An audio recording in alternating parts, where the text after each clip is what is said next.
তুমি তোমাদের নিজস্ব কবরস্থান ঠিক করো।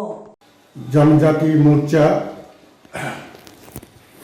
সুরক্ষা মোর্চা, জনজাতি সুরক্ষা মোর্চার মঞ্চ তাদের একটা ইস্যু, তারা বলছে যে খ্রিস্টান ধর্মাবলম্বী শিডিউল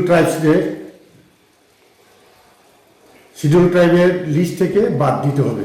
শিডিউল ট্রাইবের যত ফেসিলিটি আছে এইসব থেকে তাদের বঞ্চিত করতে হবে।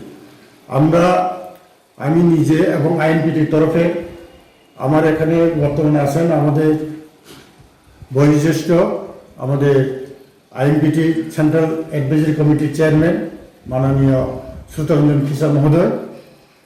আমরা আমাদের আইএনপিটির তরফ থেকে এটার জন্য আমরা তীব্র প্রতিবাদ করছি। আমরা মনে করি এই দাবিটা হলো আমাদের শিডিউল ট্রাইবস কমিউনিটির মধ্যে, ত্রিপ্রাসের মধ্যে একটা বিভাজন সৃষ্টি করবে।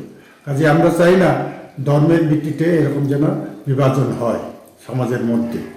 আর বিশেষ করে আমাদের ভারতীয় সংবিধানের 342 আর্টিকেলে লেখা আছে পরিষ্কার যে আমাদের মাননীয় রাষ্ট্রপতি দ্বারা নোটিফিকেশন ইস্যু করা যে লিস্ট যেটা নোটিফিকেশন ইস্যু করা হয় সেটাতে যারা থাকবে তারা এসটি হিসেবেই থাকবেন, এর বাইরে অন্য কিছু হবে না। সেটা সুপ্রিম কোর্টে হোক বা অন্য কেউ পর্যালোচনা করতেও পারবে না।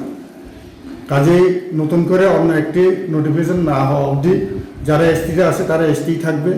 সেটার জন্য আমাদের পার্লামেন্ট আছে, ওরা দেখবে। কিন্তু এইসবের না গিয়ে এখন আমাদের মধ্যে বিভাজন করার জন্য, বিশেষ করে এই সামনের যে বড়দিন যেটাকে আমরা ক্রিসমাস দিবস বলি বা 25শে ডিসেম্বর, এটার এই দিনে তারা যদি র্যালি করে এটার দাবি নিয়ে, তাদের দাবি নিয়ে, সেটা আমাদের যে সমাজের পক্ষে ভালো হবে না। এটা বিভাজন সৃষ্টি করবে। ধর্মের ভিত্তিতে যেন আমাদের সমাজের মধ্যে যেন বিভাজন না হয়, এর বিরুদ্ধে আমরা করছি। অ্যাপ্লাই করে থাকি, আবেদন করে থাকি। আমরা তো মনে করি সেরকম কোনো ভুল হবে না। গণতান্ত্রিক